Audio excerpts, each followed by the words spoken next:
好吧，我知道我今天无法说服你，我只想告诉你的是，你可以不听我们的意见，一天到晚依然是夜夜笙歌，纸醉金迷。只是希望在真正到了某一天的时候，当你真正感觉到你沦落了，或者你孤独、你伤心的时候，记住，千万不要来找男嘉宾哦。到底是什么样的人能夜夜笙歌、纸醉金迷？又是什么样的人痴迷于这种糜烂的生活而又不知悔改？就算是一向毒舌的涂磊涂老师都无法说服，这样的人究竟会以什么样的方式展现在我们面前呢？有女生去夜场花钱的吗？这我还真不知道。又不买门票，我开卡什么的，酒摆好了，人去就行了。就是有一些那个开车送的男人在那儿等好了，是吧？是啊，还开车接我呢，打车钱都不要。没错，眼前这位穿着性感的女生就是我们要说的主角。女生小周23岁，是一位公司的助理，平时最喜欢做的事情就是去夜店。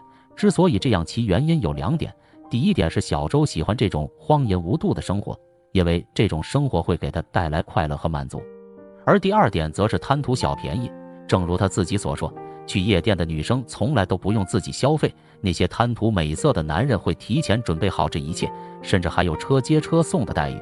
也正是因此，以上这2点加起来，使小周沉迷于其中，几乎是夜夜笙歌，每天都是如此，自然也就成了夜店里的一位常客，可谓是无人不知，无人不晓。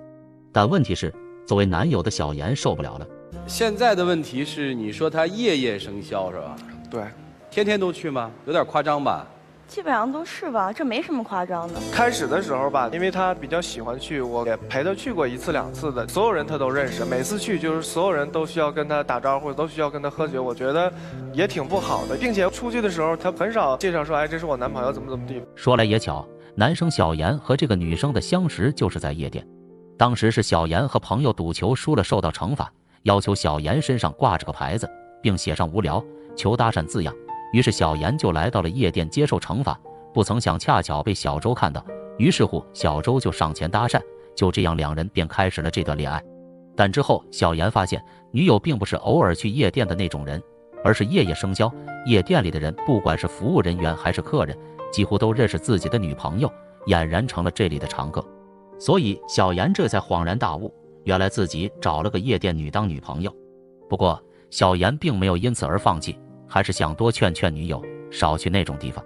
可女友小周却不以为然，觉得这不算什么大不了的事。这有什么大不了的？多大点事儿啊？什么叫事儿？我问你，天天晚上不回家，那也不叫事儿是吧？不回家，那我也没去别的地方。那我给你打电话为什么不接呢？那我打电话为什么不接呢？没听见。你我还不知道吗？你是个手机控，手机24小时都不离开身，打个电话能听不着吗？事实上，小严对女友的行为没少操心，而这种操心对于小周来说就是多余的。电话不接，短信不回，那都是经常事。言外之意就是小周根本就不在乎男友的感受。每天去玩的话，都玩到几点钟呢？基本上都是后半夜能回来吧。夜店有前半夜开门的吗？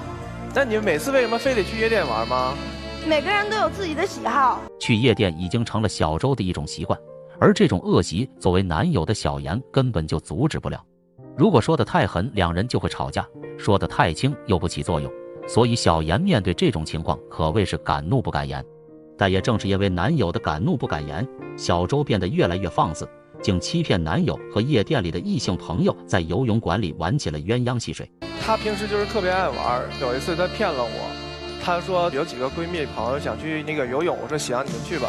但是之后她拍了照传到那个微信的朋友圈，我就看到了，但是没有一个是她的闺蜜，都是男的。我闺蜜提前走了，我是不是还得给你提前打一电话呀？那你最起码你得告诉我一声好吗？我就是拍照片，我又没搂人没亲人家，怎么了？我就纳闷了。就是这种糜烂的生活，让小周结识了许多狐朋狗友，大多数都是那些不务正业的渣男。因此小周也成了这群人当中的香饽饽，每次回家都有男人亲自送她，并且每次还都是不同的人。但更令人气愤的是，小周的所作所为从不避嫌，每当男友问起送她回家的男人是谁时，小周都会置之不理，就当男友不存在一样，并且还明目张胆地在男友面前耀武扬威，理直气壮地认为自己长得漂亮就应该得到这样的待遇，真可谓是厚颜无耻到了极点。我穿这么漂亮这么样，然后你让我挤公交车吗？还挤地铁呀？所有人都得看我啊？不会吧？我穿成这样这么短裙子，不是还占我还怕人占便宜呢？不是，您就别穿那么短的裙子挤地铁了呗。那不就是了吗？我不想挤地铁，打车太堵了，开车又不要我的钱，所以就老蹭别人的车是吧？我不是蹭，别人心甘情愿送我。挺好，你看你找了一个万人迷，你看，就是这个不知羞耻的万人迷，却把小妍给迷惑住了。也不知是什么原因，小妍就是不肯放弃，依然幻想着女友能改头换面，重新做人。但我想说的是，这种幼稚的想法实在是可笑之极，因为这种女人从本质上就有问题，思想更是极为偏见，所以仅凭一个傻小子怎么可能改变这一切？就拿去夜场这件事来说，对于一个正常思维的女性角度来讲，我估计一般人都会觉得这不是一件光明正大的事，但换做小周就不一样了，她是这么认为的。有女生去夜场花钱的吗？这我还真不知道。又不买门票，我开卡什么的，酒摆好了，人去就行了。就是有一些那个开车送的男人在那儿等好了是吧？是啊，还开车接我呢，打车钱都不要。这番话真的让人惊掉了下巴，不仅没有一点羞耻感，反倒引以为傲，就连台下的观众都在议论纷纷，怎么能有这种不知羞耻之人？然而就是这种人却嫌弃男友不咋地，觉得男友不如夜店里的男人有钱，没车没房没存款。在小周眼里，这种三无产品除了他是本分以外，就没有让他心动的地方。那么问题来了，既然嫌弃男友没实力，为啥还要选择他呢？夜店里的男人和小妍又有什么区别之分呢？这些问题小周是这么回答的：描述店描述。里的有了今天没明天，今天晚上睡觉，明天早上都不认识那人呢。他不是啊，踏踏实实的，要不然什么都没有，一三无产品，我能跟他吗？就是你看中的只是他身上那部分踏实，是吧？对呀、但是又能在夜店里找到快乐，是啊，那个快乐是有今天没明天，睡了一觉第二天都不认识，是吧？要是这么来看，小周还算是个明事理的人，知道男友的踏实本分比那些渣男强100倍。但问题是，明知道夜店里的男人有了今天没明天，为啥还要和那些人夜夜笙歌纸醉金迷呢？所以说这种事我们就不好说了，我相信明眼人都能看出来。例如主持人的这番问话和台下观众对他的耻笑，就足以证明别人是怎么看待这种事的。所以说嘛，小周的行为不用多说，俨然成为老师们批评教育的对象，首当其冲的就是陆琪老师。像她这样的姑娘，我可以这么跟你们说，她是好女人讨厌她，坏女人讨厌她，好男人讨厌她，只有一种人喜欢她，就是浪荡的坏男人喜欢她。自以为生活很充实，其实是虚度年华；自以为把男朋友跟朋友界限分得很清楚，其实根本就毫无下限。嘴上振振有词啊，全是他的道理。但我可以告诉大家，这个世界上只有一种人是最有道理的，什么事都是他的道理，就是自私的人。以前我们都说涂老师一语道破问题的关键，但这次陆琪老师也同样说到了点子上。没错，这就是自私。自私的人从不考虑别人的感受，只知道自己享受。自私的人从来都是振振有词，哪怕是自己没理也要争夺3分。所以这种人不受人待见也是理所应当。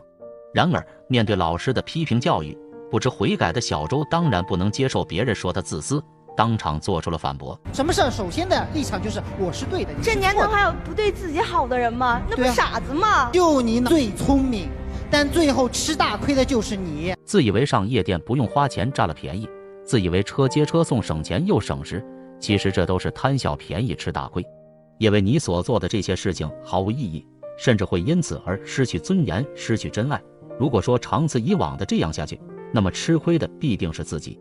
所以这不叫聪明，这叫啥？那些男人可以请你喝酒，你也知道有了今天没明天，可你知道不知道他们也是这么想你的哟。他们想我，这跟我没关系啊。对呀、所以说你傻吗？我又不会跟他发生什么。所以说你傻吗就是有了今天没明天，明天谁也不认识。我回家了，明天说不定你觉得你后赚了半年都很多的不会见他。便宜是吗？看来这个姑娘是无可救药了，对于自己的所作所为没有一点羞耻心。难道她不想想自己的将来？难道就不想想男友的感受？长此以往的出入这种场合，会给自己带来什么后果？谁又会真心实意爱这样的女人呢？或许只有那些过了今天没明天的人才会喜欢这种女人吧。总而言之，小周根本没意识到问题的严重性，也不知道珍惜眼前人。老师们的话在他看来都是无稽之谈。但无论怎么样，道理是要讲的。此刻涂老师义正言辞地对女生讲出了真理。你太不珍惜了。苏东坡说：“清风明月，取之不竭。”世上最珍贵的东西都是免费的，空气是免费的，清风明月是免费的，爱情也是免费的。但我们就是不容易珍惜这些免费的东西。往往免费的东西才是最珍贵的，这个道理我相信很多人都能体会得到。但让人意想不到的是，偏偏这位女生不听劝告，反倒是理直气壮抹杀涂老师所讲的真理。谁说是爱情是免费？没钱能活吗？对，还说西北风啊！有一种爱情，那不是免费的，那是奸情。真正的爱情都是免费的，赞同此理的鼓掌。真理就是真理，这点无法反驳。可这个无知的姑娘却体会不到这里面的含义，永远不懂什么是真爱。在她看来，那些荒淫无度的生活才是自己想要的，而真正爱她的人却被她当作垃圾一样随意丢弃。就这种固执且又不知悔改的人，涂老师也是拿他无可奈何，只能最后留下一句话：好自为之吧。好吧，我知道我今天无法说服你，我只想告诉你的是，你可以不听我们的意见，一天到晚依然是夜夜笙歌，纸醉金迷。只是希望在真正到了某一天的时候，当你真正感觉到你沦落了，或者你孤独、你伤心的时候，记住千万不要来找男嘉宾哦，不要来害他哦。就这样。面对涂老师的警告，小周依然显得毫不在意，因为他根本就不爱这个男生，也从没在乎过。至于自己那荒淫无度的生活，小周依然选择继续。所以老师们的话对于小周来说几乎就是对牛弹琴，完全起不到任何作用。但我想说的是，既然如此，那就随他去吧。最后结果也可想而知，两人都选择了离开。但不得不恭喜这个小伙子，因为他做出了正确的选择。另外对于姑娘来说，希望她回去以后能回想一下老师们对她说过的话，因为随着自身的成长和时间的流逝，我相信这个女生早晚会为自己的行为付出代价，终究会有后悔那天。那么事已至此，屏幕前的你对此有何看法呢？欢迎评论区文明留言讨论，咱们下期再见。